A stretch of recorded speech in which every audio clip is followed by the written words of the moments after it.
All right, I'm here to talk about Christmas Eve and Christmas Day. Important times in our church, but we are living under the shadow of the virus. So we have to take some precautions. We need to show love to one another. But we also want to celebrate the light that comes in the manger. We want to celebrate Jesus. So how are we going to do this differently this year? Well, first of all, remember what Paul writes to the Philippians. Let me read it for you, just to refresh your memory. In humility, count others more significant than yourselves. Let each of you look not only to your own interest, but also to the interest of others. Goes on and talks about how Jesus looked after our interests, how he came to serve us. What an important message that is, and allowing us to be reminded, hey, let's love our neighbor. So how are we going to do it this Christmas Eve? Well, we're going from 3 services to 5. That's right, 5. We're doing a 12 o'clock, a 4 o'clock, a 6 o'clock, an 8 o'clock, and a 10 o'clock. 5 services.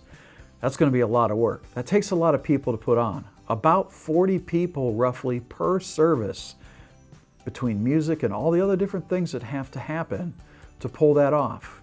I'll be honest with you, at the end of the day, or the evening I should say, we're going to be kind of tired. We're going to be worn out. But it'll be all right. I'm looking forward to this year because, again, it's about the light in the manger, and we hope that you're excited. So we are asking you to do some special things. First of all, make sure you make a reservation. Why?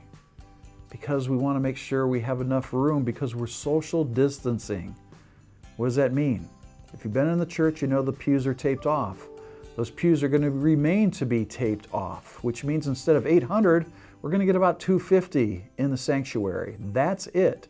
So it'll easily be filled. You know what it's like. So please go to stpaul.lakeland.engage to sign up, or call into the church office, let people know here how many are coming, okay, and what service you would like.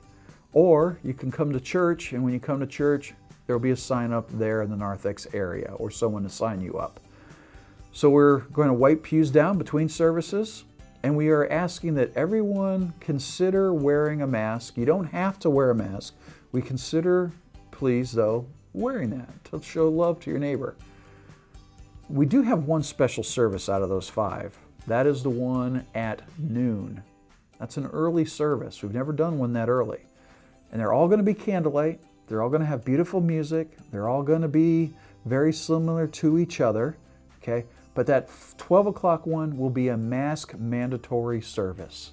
So if you want to come and see and worship together and have that opportunity of the light of the manger of Jesus and celebrating his birth, I want to encourage you then to wear your mask because it'll be mandatory at the 12 o'clock service only. The rest of them, again, we strongly encourage it, but you don't have to.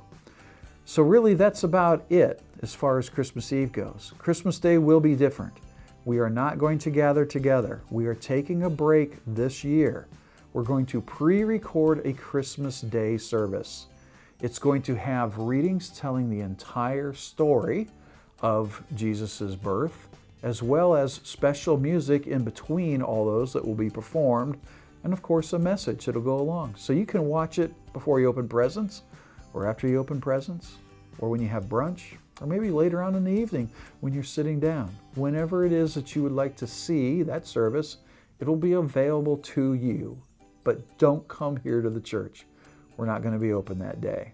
We're going to be taking a little needed rest after those 5 services. So take care and have a wonderful day.